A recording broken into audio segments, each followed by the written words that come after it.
Hello, everyone, and thank you so much for having me here today. It's been an awesome weekend getting to know a lot of you and seeing how you guys all inspire students in your schools to get excited about science, technology, engineering, and math. But I want to start telling you today that I was not a smart kid in high school. I did well in school, I got A's and B's, but there were definitely a group of smart kids, and I was not one of them. And I think one of the reasons why this was because I grew up in a college town. And so the smart kids at my high school were the ones who had parents who were professors of science and engineering at our local university. You probably know these kids as the ones you don't need to worry about. They're the ones who have tutors for their SATs and their parents help them with all of their college applications. They apply to all the top schools and they get into them. I was not one of these kids. But in spite of that, I ended up majoring in mechanical and aerospace engineering in undergrad, ended up getting a full ride to MIT for Aeronautics and Astronautics, and now I have my own TV show about outer space.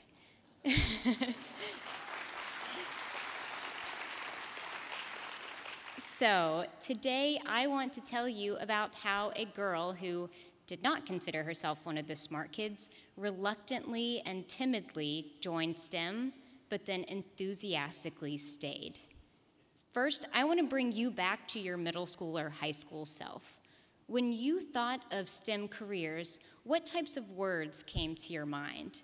And when you thought of a person who was a scientist or an engineer, what did they look like? For me, the words that came to my mind were hard, boring, no life, all-nighters, antisocial. But good money, though, so that's something. And when I pictured what a scientist or an engineer looked like, I certainly didn't think of a female. I thought a lot about our characters on The Big Bang Theory. Fun and entertaining to watch on TV, but you may not want to be them in real life, especially not if you're a high school student. And when I asked my teachers what an engineer did, they always told me that engineers can design everything from a car to a mechanical pencil. And I wasn't really a car person, and I didn't feel like mechanical pencils were my calling in life. And I knew they designed more things than that, but just the design of these types of things, that didn't excite me. That's not why I went into engineering. Honestly, I went into engineering because I wanted to impress my parents. I wanted to make my parents proud. And more specifically, I wanted to make my dad proud. My dad, when he was growing up, he grew up in a single-parent family. He was raised by a single mother, and he was the youngest of 4 kids. And he worked really, really hard since he was young because his family lived in poverty. They did not have any money. And so he worked really hard since he was young, and at the age of 18, he was able to buy his mother and their family their very first car that they had ever owned. So that kind of tells you, how hard someone like that can work. And so when it came time to it for me to decide what my career should be, I felt an obligation to do the same. And I was told that careers in STEM, they made good money. So while I didn't feel like I fit the part, I wasn't the right gender, I like socializing with people, and I didn't have a fun catchphrase like Bazinga, I joined engineering anyways. I thought it is going to be a long 4 years. My best friend's going to be my calculator, and my favorite date spot is going to be the library. It's going to be hard, but it's going to be worth it. I am so happy to come here before you guys today and tell you how pleasantly surprised how wrong that idea of my college experience was. My college experience was fun and adventurous, and not just fun and adventurous, but I know I'm biased, but I would say more fun and more adventurous than my friends who were in non-STEM majors. And today, I want to give you 3 reasons why that was. 3 reasons why STEM is more than just a body of knowledge. It's more than the design of a car or a mechanical pencil. You can be best friends with your calculator. I know that I kind of was. But you can have other friends too. And not only that, you can travel the world and do really amazing things and meet really interesting people, and someone else will pay for it if you're in STEM.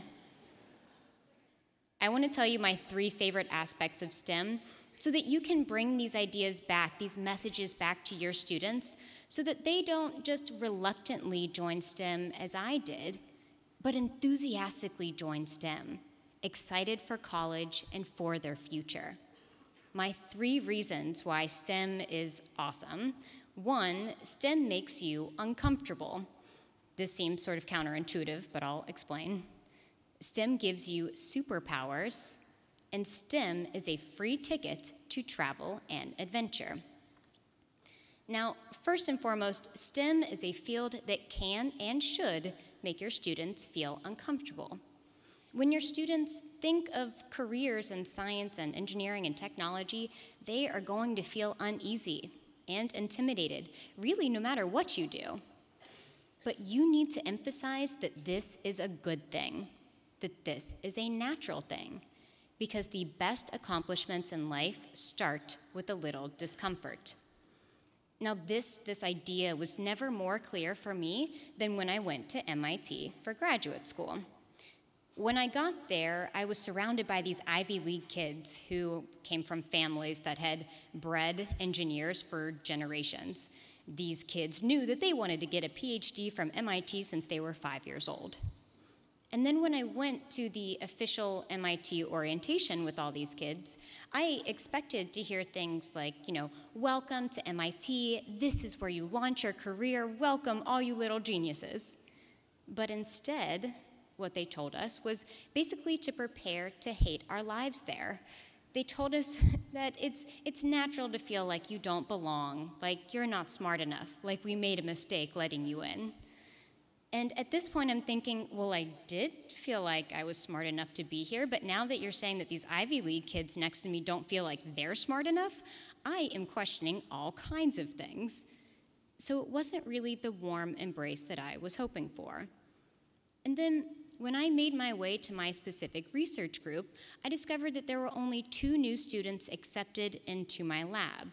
Myself and one other guy who had just came off from a summer from working with the one and only Buzz Aldrin.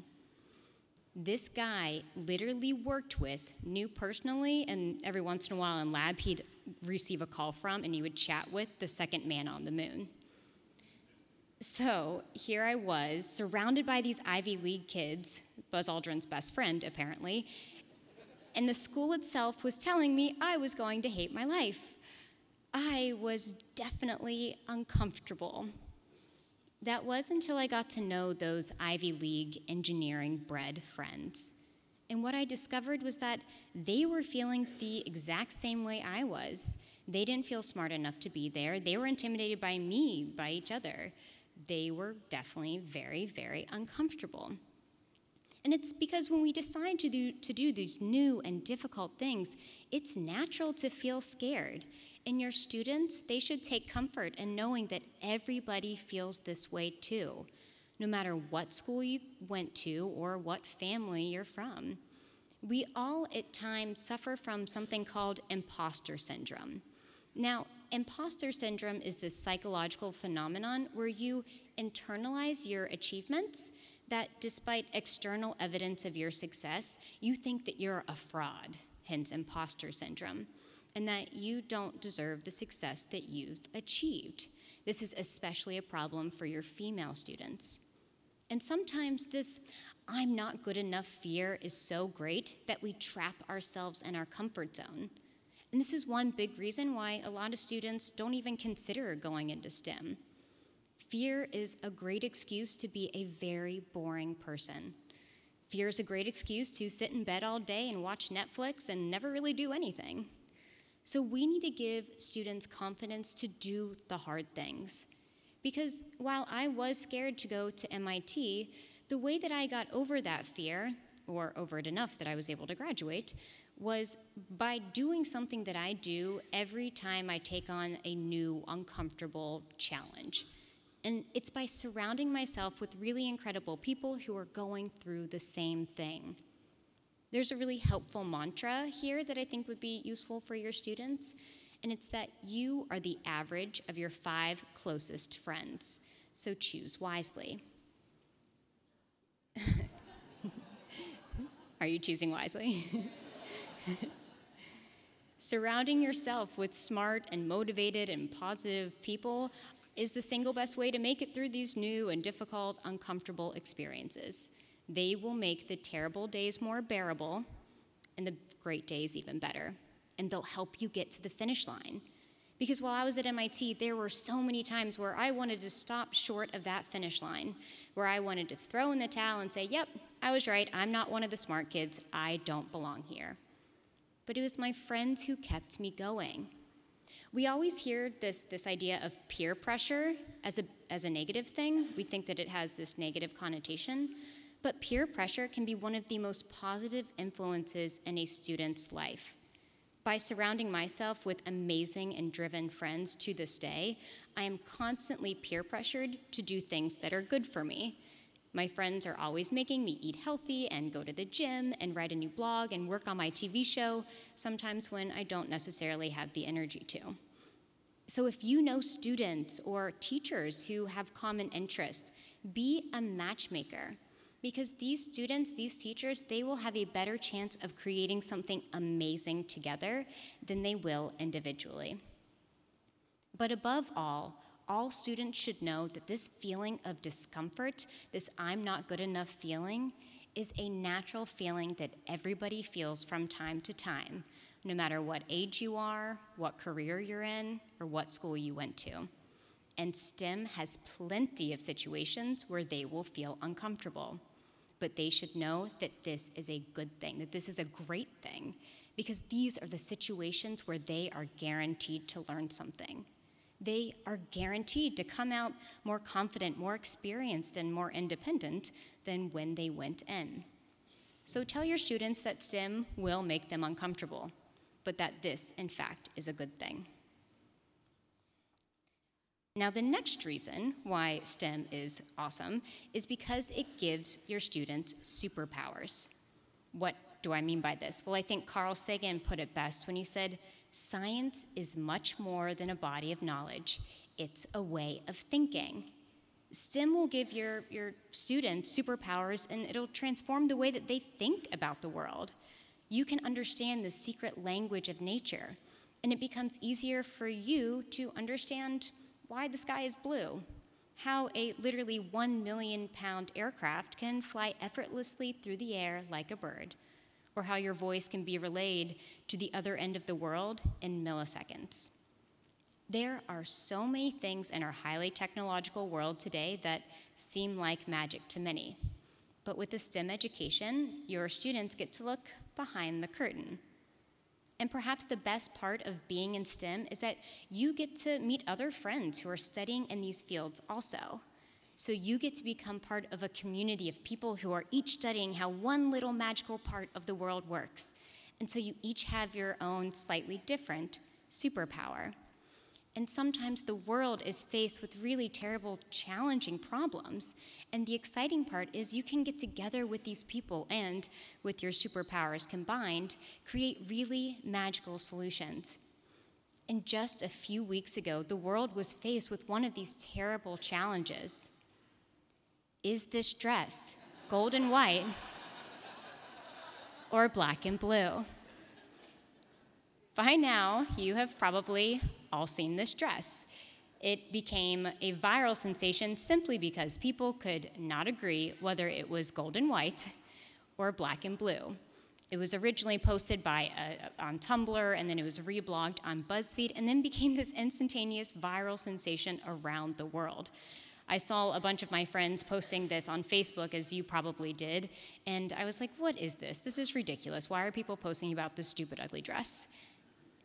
And they just could not agree whether it was white and gold or gold and blue. So I looked at it and I decided, oh, it's obviously white and gold. What are these people talking about?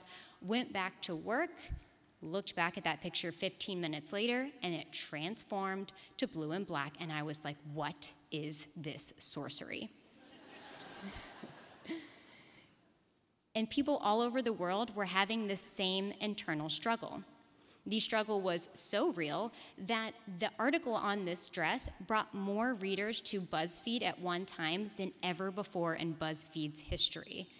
There were 670,000 people around the world reading this article and looking at this dress at one time. This is what the BuzzFeed tech team saw before the viralness, and then this is when it went viral. I think they were going a little crazy at the time. And then the dress showed up on Ellen, and someone from Texas, actually, got the dress tattooed to his leg. And this was all within the span of a couple of days. Now, part of the reason why this went viral is because humans like a little bit of mystery. They like magic tricks and things that they can't quite understand. But what we like even more is being the one that has the knowledge and the power to know how the magic trick works.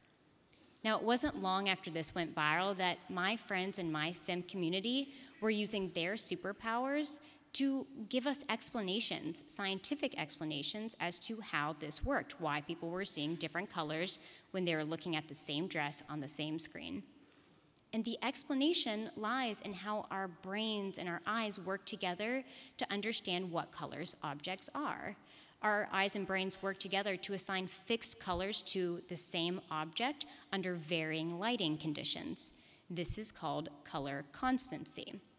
And so when we look at an image, our brains are constantly trying to understand the context of that image. And with other images other than this dress, it's a relatively easy thing to do, because we'll see people that we know what their skin color is, we see green grass or trees or a blue sky and white clouds. We know things, we recognize things, and we can determine whether the dress is in a shadow or whether the picture is in a shadow or when it's under bright light. But as you can see with this dress, the context is really confusing. You can't tell whether it's in a shadow or whether it's under bright light. And so, the image on the left, if you are someone who thinks that the dress is in a shadow, your brain is going to interpret that and think that it is white and gold. But if your brain thinks that this dress is washed out and that it's under bright light, you are going to see blue and black. So, there you have it. STEM is a superpower that can solve life's toughest challenges. But STEM goes much farther than being able to determine the color of a dress. For students, it can mean that they can transform the world around them for the better. When I was an undergrad, I was in an organization called Engineers Without Borders.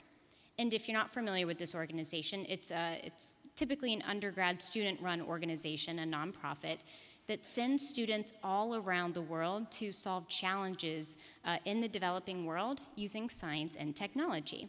And we sent students to a number of countries, but one of my favorite projects is when we sent a team to Nicaragua. There was a young student class in Nicaragua that were consistently getting sick because of contaminated drinking water. Some of these students each year were even dying. And the water was contaminated because it was in close proximity to human and animal waste. Now, in the States, we don't really have too many issues like this anymore. Water, clean water, is literally a public utility. We all feel like we have the right to clean and free drinking water. And other than the occasional situation where the guy in front of you gets a little too close to the mouthpiece, we don't worry whether or not it's safe to drink. We trust it. But access to clean drinking water is a huge problem for over 750 million people around the world. And because of that, a child dies literally every minute of every day because of a water-related disease. And this was a big problem in the Nicaragua village that we were in.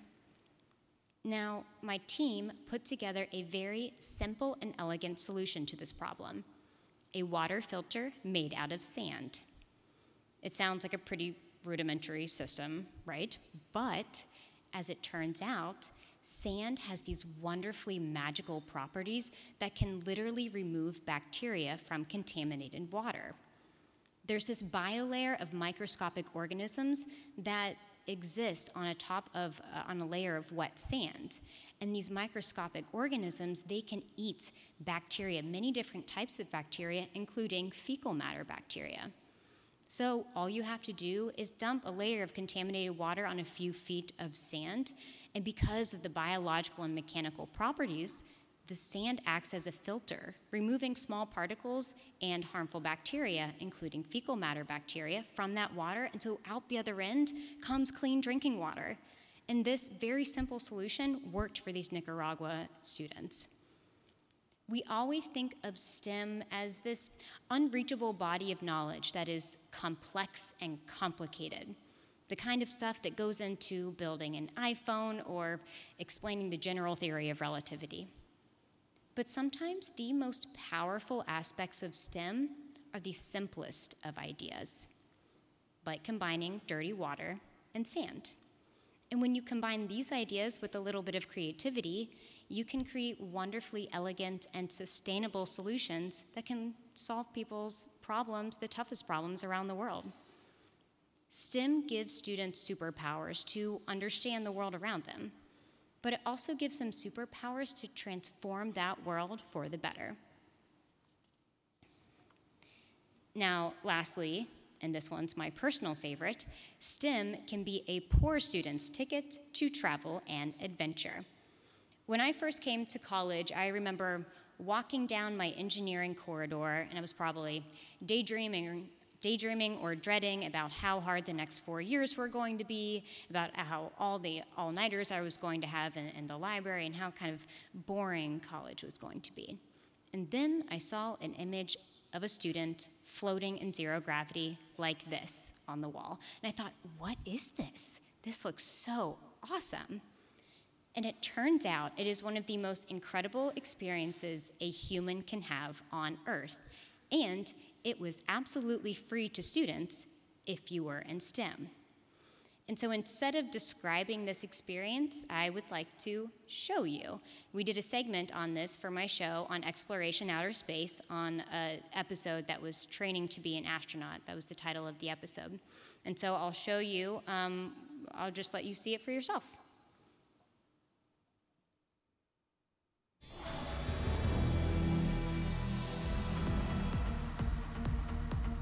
The Johnson Space Center in Houston, Texas. Headquarters to NASA's spaceflight program. Home of the legendary Mission Control Center, and the site where I'm about to join some former MIT classmates for a zero-G flight. When you're about to experience weightlessness, just like they do on the International Space Station, it helps to have a former astronaut on board. Katie Coleman, who trained actress Sandra Bullock for her role in the blockbuster film Gravity, is training our team today. Have you been on the airplane before? No, none of us have flown before. Being up in space, it's a little funny because I was used to practicing things on this airplane and doing experiments and making sure they're going to work before you go. And then you get up to space and you keep waiting for 30 seconds to be over and for this to end. I think these students will have the same experience that we do in terms of teamwork, in terms of the physical feeling of free fall, of zero-G. Finally, our flight is cleared for takeoff. And now, we're just minutes away from our first parabola, which is accompanied by 20 to 30 seconds of weightlessness. Best advice I can give is take it slowly at first. People try to push off the floor, and what they end up doing is bouncing up off the ceiling.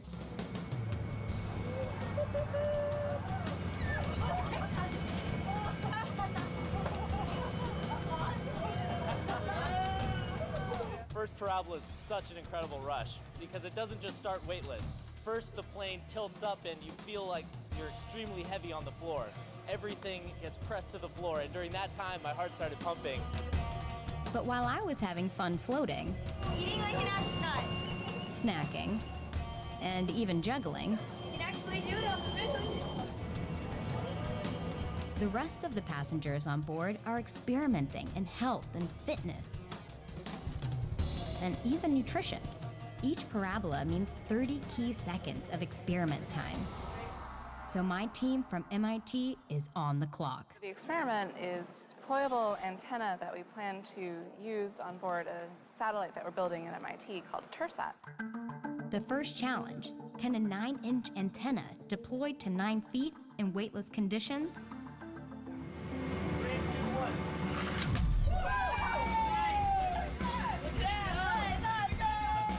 still able to see a successful deployment, which was fantastic. We were able to watch the antenna actually spring to life inside its shield, and it was something that was really incredible to watch.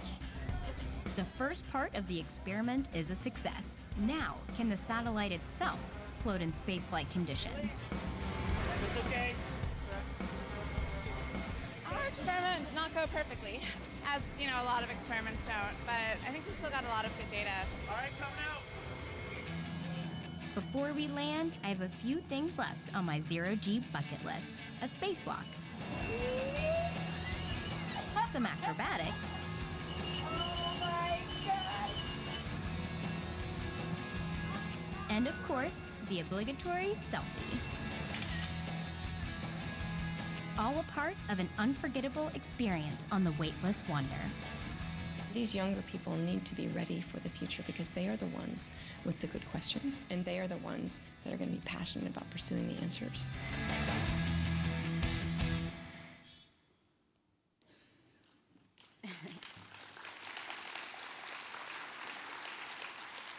So, as you can see, it's a pretty amazing experience for anyone, but especially for a college student who is like 19 or 20 years old. And to have that experience for free is something that's unique to STEM.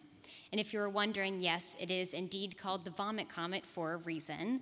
When I did this in undergrad, you saw that they tell you to take the first few parabolas slowly because your body isn't used to this new weightless condition. Your body is going to be very confused. And so if you're doing flips and your head is on the floor and your feet are on the ceiling, your brain is going to be very confused because you're not falling toward the floor and you're not falling toward the ceiling, you're not falling anywhere. And so your brain is thinking, what types of drugs is this girl on?